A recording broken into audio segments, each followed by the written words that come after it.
Mahatma Gandhi. Mahatma Gandhi biography इन हिंदी। स्वतंत्रता सेनानी, जन्म 2 अक्टूबर 1869, पोरबंदर, गुजरात। मृत्यु 30 जनवरी 1948, दिल्ली। कार्य उपलब्धियां, स्वतंत्रता आंदोलन में सबसे महत्वपूर्ण भूमिका निभाई। महात्मा गांधी के नाम से मशहूर मोहनदास करमचंद गांधी भारतीय स्वतंत्रता आंदोलन के एक प्रमुख राजनीतिक नेता थे। सत्याग्रह और अहिंसा के सिद्धांतों पर चलकर उन्होंने भारत को आजादी दिलाने में महत्वपूर्ण भूमिका निभाई। उनके इन सिद्धांतों ने पूरी दुनिया में लोगों को नागरिक अधिकारों एवं स्वतंत्रता आंदोलन के लिए प्रेरित किया। उन्हें भारत का राष्ट्रपिता भी कहा जाता है। सुभाष चंद्र बोस ने वर्ष 1944 में रंगून रेडियो से गांधी जी के नाम जारी प्रसारण में उन्हें राष्ट्रपिता कहकर संबोधित किया था। महात्मा गांधी समूचे मानव जाति के लिए मिसाल हैं। उन्होंने हर परिस्थिति में अहिंसा और सत्य का पालन किया और लोगों से भी इनका पालन करने के लिए कहा। उन्होंने अपना जीवन सदाचार में गुजारा। वह सदैव परंपरागत भारतीय पोशाक धोती व सूत से बनी शाल पहनते थे। सदैव शाकाहारी भोजन खाने वाले इस महापुरुष ने आत्मशुद्धि के लिए कई बार लंबे उपवास भी रखे। सन 1915 में भारत वापस आने से पहले गांधी ने एक प्रवासी वकील के रूप में दक्षिण अफ्रीका में भारतीय समुदाय के लोगों के नागरिक अधिकारों के लिए संघर्ष किया। भारत आकर उन्होंने समूचे देश का भ्रमण किया और किसानों, मजदूरों और श्रमिकों को भारी भूमि कर और भेदभाव के विरुद्ध संघर्ष करने के लिए एकजुट किया। सन 1921 में उन्होंने भारतीय राष्ट्रीय कांग्रेस की बागडोर संभाली और अपने कार्यों से देश के राजनीतिक, सामाजिक और आर्थिक परिदृश्य को प्रभावित किया। उन्होंने सन 1930 में नमक सत्याग्रह और इसके बाद 1942 में भारत छोड़ो आंदोलन से खासी प्रसिद्धि प्राप्त की। भारत के स्वतंत्रता संघर्ष के दौरान कई मौकों पर गांधी जी कई वर्षों तक उन्हें जेल में भी रहे। प्रारंभिक जीवन। मोहनदास करमचंद गांधी का जन्म भारत में गुजरात के एक तटीय शहर पोरबंदर में 2 अक्टूबर सन 1869 को हुआ था। उनके पिता करमचंद गांधी ब्रिटिश राज के समय काठियावाड़ की एक छोटी सी रियासत पोरबंदर के दीवान थे। मोहनदास की माता पुतलीबाई परिणामी वैश्य समुदाय से ताल्लुक रखती थी और अत्यधिक धार्मिक प्रवृत्ति की थी, जिसका प्रभाव युवा मोहनदास पड़ा और इन्हीं मूल्यों ने आगे चलकर उनके जीवन में महत्वपूर्ण भूमिका निभाई। वह नियमित रूप से व्रत रखती थी और परिवार में किसी के बीमार पड़ने पर उसकी सेवा शुश्रूषा में दिन रात एक कर देती थी। इस प्रकार मोहनदास ने स्वाभाविक रूप से अहिंसा, शाकाहार, आत्मशुद्धि के लिए व्रत और विभिन्न धर्मों और पंथों को मानने वालों के बीच परस्पर सहिष्णुता को अपनाया। सन 1883 में से 13 साल की उम्र में ही उनका विवाह 14 साल की कस्तूरबा से करा दिया गया। जब मोहनदास 15 वर्ष के थे तब इनकी पहली संतान ने जन्म लिया, लेकिन वह केवल कुछ दिन ही जीवित रही। उनके पिता करमचंद गांधी भी इसी साल 1885 में चल बसे। बाद में मोहनदास और कस्तूरबा के 4 संतान हुई। हरिलाल गांधी 1888, मणिलाल गांधी 1892, रामदास गांधी 1897 और देवदास गांधी 1900। उनकी मिडिल स्कूल की शिक्षा पोरबंदर में और हाई स्कूल की शिक्षा राजकोट में हुई। शैक्षणिक स्तर पर मोहनदास एक औसत छात्र ही रहे। सन 1887 में उन्होंने मैट्रिक की परीक्षा अहमदाबाद से उत्तीर्ण की। इसके बाद मोहनदास ने भावनगर के श्यामलदास कॉलेज में दाखिला लिया, पर खराब स्वास्थ्य और गृह वियोग के कारण वह प्रसन्न ही रहे और कॉलेज छोड़कर पोरबंदर वापस चले गए। विदेश में शिक्षा और वकालत। मोहनदास अपने परिवार में सबसे ज्यादा पढ़े लिखे थे, इसलिए उनके परिवार वाले ऐसा मानते थे कि वह अपने पिता और चाचा का उत्तराधिकारी दीवान बन सकते थे। उनके एक परिवारक मित्र मावजी दवे ने ऐसी सलाह दी कि एक बार मोहनदास लंदन से बैरिस्टर बन जाएं तो उनको आसानी से दीवान की पदवी मिल सकती थी। उनकी माता पुतलीबाई और परिवार के अन्य सदस्यों ने उनके विदेश जाने के विचार का विरोध किया, पर मोहनदास के आश्वासन पर राजी हो गए। वर्ष 1888 में मोहनदास यूनिवर्सिटी कॉलेज लंदन में कानून की पढ़ाई करने और बैरिस्टर बनने के लिए इंग्लैंड चले गए। अपने मां को दिए गए वचन के अनुसार ही उन्होंने लंदन में अपना वक्त गुजारा। वहां उन्हें शाकाहारी खाने से संबंधित बहुत कठिनाई हुई और शुरुआती दिनों में कई बार भूखे ही रहना पड़ता था। धीरे धीरे उन्होंने शाकाहारी भोजन वाले रेस्टोरेंट्स के बारे में पता लगा लिया। इसके बाद उन्होंने वेजिटेरियन सोसाइटी की सदस्यता भी ग्रहण कर ली। इस सोसाइटी के कुछ सदस्य थियोसोफिकल सोसाइटी के सदस्य भी थे और उन्होंने मोहनदास को गीता पढ़ने का सुझाव दिया। जून 1891 में गांधी भारत लौट गए और वहां जाकर उन्हें अपनी मां के मौत के बारे में पता चला। उन्होंने बॉम्बे में वकालत की शुरुआत की, पर उन्हें कोई खास सफलता नहीं मिली। इसके बाद वो राजकोट चले गए, जहां उन्होंने जरूरतमंदों के लिए मुकदमे की अर्जियां लिखने का कार्य शुरू कर दिया, परंतु कुछ समय बाद उन्हें यह काम भी छोड़ना पड़ा। आखिरकार सन 1893 में एक भारतीय फर्म से नेटल दक्षिण अफ्रीका में 1 वर्ष के करार पर वकालत का कार्य स्वीकार कर लिया। गांधी जी दक्षिण अफ्रीका में 1893-1914। गांधी 24 साल की उम्र में दक्षिण अफ्रीका पहुंचे। वह प्रिटोरिया स्थित कुछ भारतीय व्यापारियों के न्यायिक सलाहकार के तौर पर वहां गए थे। उन्होंने अपने जीवन के 21 साल दक्षिण अफ्रीका में बिताए, जहां उनके राजनीतिक विचार और नेतृत्व कौशल का विकास हुआ। दक्षिण अफ्रीका में उनको गंभीर नस्ली भेदभाव का सामना करना पड़ा। एक बार ट्रेन में प्रथम श्रेणी कोच की वैध टिकट होने के बाद तीसरी श्रेणी के डिब्बे में जाने से इनकार करने के कारण उन्हें ट्रेन से बाहर फेंक दिया गया। ये सारी घटनाएं उनके के जीवन में महत्वपूर्ण मोड़ बन गईं और मौजूदा सामाजिक और राजनीतिक अन्याय के प्रति जागरूकता का कारण बनी। दक्षिण अफ्रीका में भारतीयों पर हो रहे अन्याय को देखते हुए उनके मन में ब्रिटिश साम्राज्य के अंतर्गत भारतीयों के सम्मान तथा स्वयं अपनी पहचान से संबंधित प्रश्न उठने लगे। दक्षिण अफ्रीका में गांधी जी ने भारतीयों को अपने राजनीतिक और सामाजिक अधिकारों के लिए संघर्ष करने के लिए प्रेरित किया। उन्होंने भारतीयों की नागरिकता संबंधित मुद्दे को भी दक्षिण अफ्रीकी सरकार के सामने उठाया और सन 1906 के जुलू युद्ध में भारतीयों को भर्ती करने के लिए ब्रिटिश अधिकारियों को सक्रिय रूप से प्रेरित किया। गांधी के अनुसार अपनी नागरिकता के दावों को कानूनी जामा पहनाने के लिए भारतीयों को ब्रिटिश युद्ध प्रयासों में सहयोग देना चाहिए। भारतीय स्वतंत्रता संग्राम का संघर्ष 1916-1945। वर्ष 1914 में गांधी दक्षिण अफ्रीका से भारत वापस लौट आए। इस समय तक गांधी एक राष्ट्रवादी नेता और संयोजक के रूप में प्रतिष्ठित हो चुके थे। वह उदारवादी कांग्रेस नेता गोपाल कृष्ण गोखले के कहने पर भारत आए थे और शुरुआती दौर में गांधी के विचार बहुत हद तक गोखले के विचारों से प्रभावित थे। प्रारंभ में गांधी ने देश के विभिन्न भागों का दौरा किया और राजनीतिक, आर्थिक और सामाजिक मुद्दों को समझने की कोशिश की। चंपारण और खेड़ा सत्याग्रह। बिहार के चंपारण और गुजरात के खेड़ा में हुए आंदोलनों ने गांधी को भारत में पहली राजनीतिक सफलता दिलाई। चंपारण में ब्रिटिश जमींदार किसानों को खाद्य फसलों की बजाय नील की खेती करने के लिए मजबूर करते थे और सस्ते मूल्य पर फसल खरीदते थे, जिससे किसानों की स्थिति बदतर होती जा रही थी। इस कारण वे अत्यधिक गरीबी से घिर गए। एक विनाशकारी अकाल के बाद अंग्रेजी सरकार ने दमनकारी कर लगा दिए, जिनका बोझ दिन प्रतिदिन बढ़ता ही गया। कुल मिलाकर स्थिति बहुत निराशाजनक थी। गांधी जी ने जमींदारों के खिलाफ विरोध प्रदर्शन और हड़तालों का नेतृत्व किया, जिसके बाद गरीब और किसानों की मांगों को माना गया। सन 1918 में गुजरात स्थित खेड़ा बाढ़ और सूखे की चपेट में आ गया था, जिसके कारण किसान और गरीबों की स्थिति बदतर हो गई और लोग कर माफी की मांग करने लगे। खेड़ा में गांधी जी के मार्गदर्शन में सरदार पटेल ने अंग्रेजों के साथ इस समस्या पर विचार विमर्श के लिए किसानों का नेतृत्व किया। इसके बाद अंग्रेजों ने राजस्व संग्रहण से मुक्ति देकर सभी कैदियों को रिहा कर दिया। इस प्रकार चंपारण और खेड़ा के बाद गांधी की ख्याति देश भर में फैल गई और वह स्वतंत्रता आंदोलन के एक महत्वपूर्ण नेता बनकर उभरे। खिलाफत आंदोलन। कांग्रेस के अंदर और मुस्लिमों के बीच अपनी लोकप्रियता बढ़ाने का मौका गांधी जी को खिलाफत आंदोलन के जरिए मिला।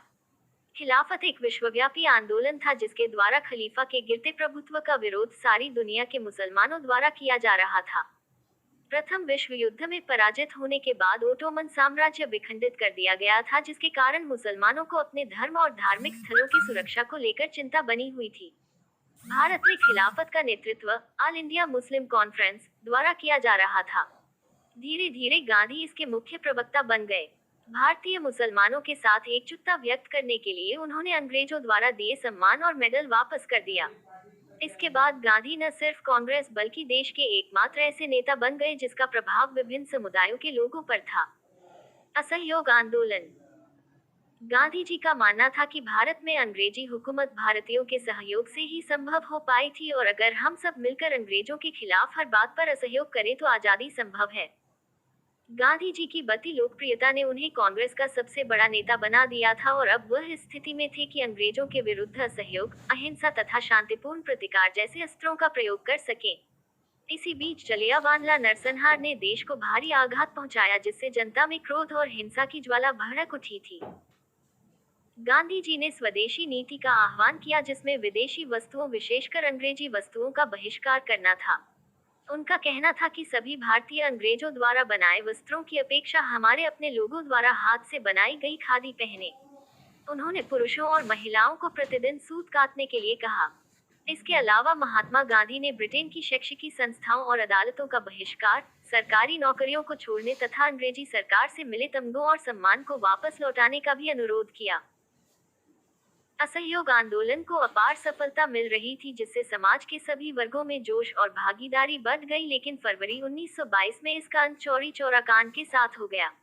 इस हिंसक घटना के बाद गांधी जी ने असहयोग आंदोलन को वापस ले लिया। उन्हें गिरफ्तार कर राजद्रोह का मुकदमा चलाया गया, जिसमें उन्हें 6 साल कैद की सजा सुनाई गई।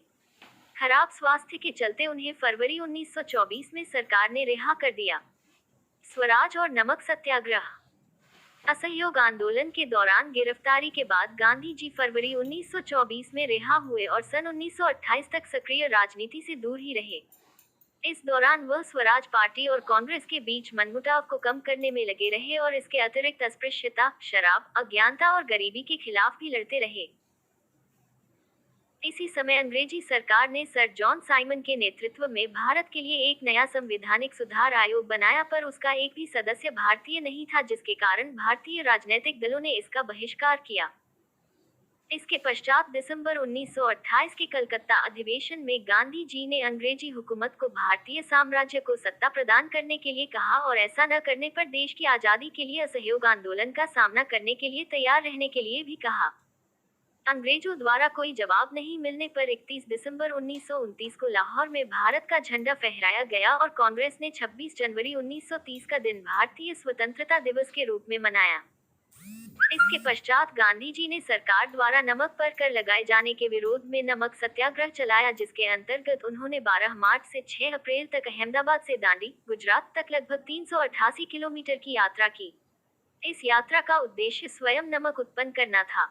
इस यात्रा में हजारों की संख्या में भारतीयों ने भाग लिया और अंग्रेजी सरकार को विचलित करने में सफल रहे। इस दौरान सरकार ने लगभग 60,000 से अधिक लोगों को गिरफ्तार कर जेल भेजा। इसके बाद लॉर्ड इरविन के प्रतिनिधित्व वाली सरकार ने गांधी जी के साथ विचार विमर्श करने का निर्णय लिया, जिसके फलस्वरूप गांधी इरविन संधि पर मार्च 1931 में हस्ताक्षर हुए। गांधी इरविन संधि के तहत ब्रिटिश सरकार ने सभी राजनीतिक कैदियों को रिहा करने के लिए सहमति दे दी।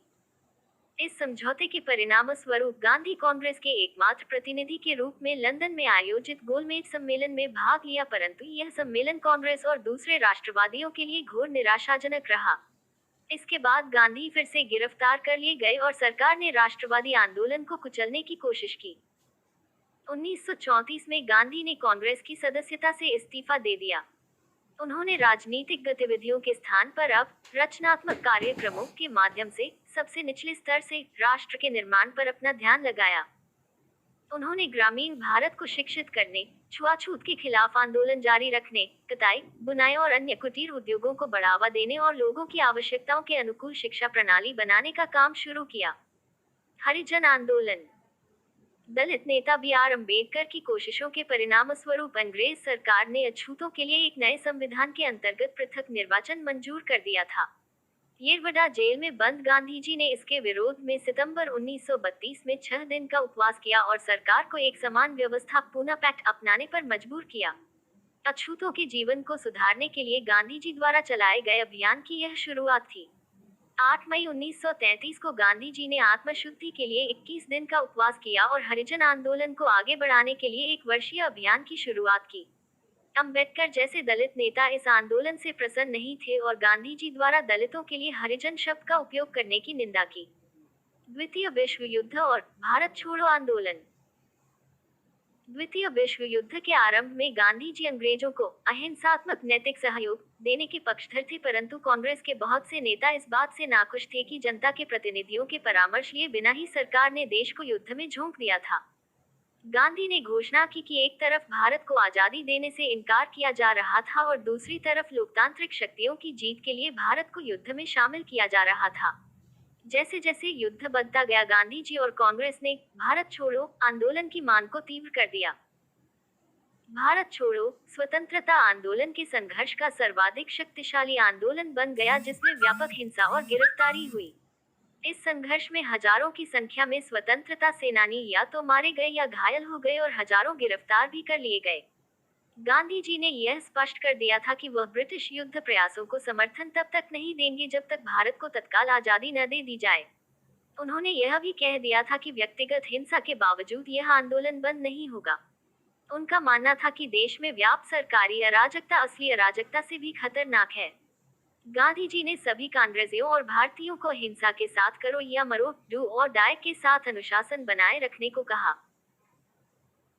जैसा कि सबको अनुमान था, अंग्रेजी सरकार ने गांधी जी और कांग्रेस कार्यकारिणी समिति के सभी सदस्यों को मुंबई में 9 अगस्त 1942 को गिरफ्तार कर लिया और गांधी जी को पुणे के आंगा खां महल ले जाया गया, जहां उन्हें 2 साल तक बंदी बनाकर रखा गया।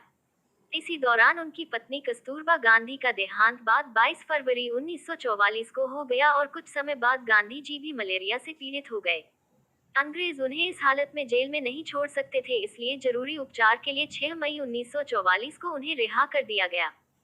आंशिक सफलता के बावजूद भारत छोड़ो आंदोलन ने भारत को संगठित कर दिया और द्वितीय विश्व युद्ध के अंत तक ब्रिटिश सरकार ने स्पष्ट संकेत दे दिया था कि जल्द ही सत्ता भारतीयों के हाथ सौंप दी जाएगी।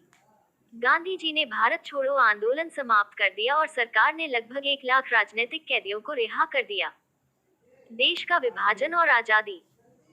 जैसा कि पहले कहा जा चुका है, द्वितीय विश्व युद्ध के समाप्त होते होते ब्रिटिश सरकार ने देश को आजाद करने का संकेत दे दिया था। भारत की आजादी के आंदोलन के साथ साथ जिन्ना के नेतृत्व में एक अलग मुसलमान बाहुल्य देश पाकिस्तान की भी मांग तीव्र हो गई थी और 40 के दशक में इन ताकतों ने एक अलग राष्ट्र पाकिस्तान की मांग को वास्तविकता में बदल दिया था। गांधी जी देश का बंटवारा नहीं चाहते थे क्योंकि यह उनके धार्मिक एकता के सिद्धांत से बिल्कुल अलग था, पर ऐसा हो न पाया और अंग्रेजों ने देश को 2 टुकड़ों भारत और पाकिस्तान में विभाजित कर दिया। गांधी जी की हत्या। 30 जनवरी 1948 को राष्ट्रपिता महात्मा गांधी की दिल्ली के बिरला हाउस में शाम 5:17 पर हत्या कर दी गई। गांधी जी एक प्रार्थना सभा को संबोधित करने जा रहे थे जब उनके हत्यारे नाथूराम गोसे ने उनके सीने में 3 गोलियां दाग दी। ऐसे माना जाता है कि हे राम उनके मुख से निकले अंतिम शब्द थे। नाथूराम गोसे और उसके सहयोगी पर मुकदमा चलाया गया और 1949 में उन्हें मौत की सजा सुनाई गई।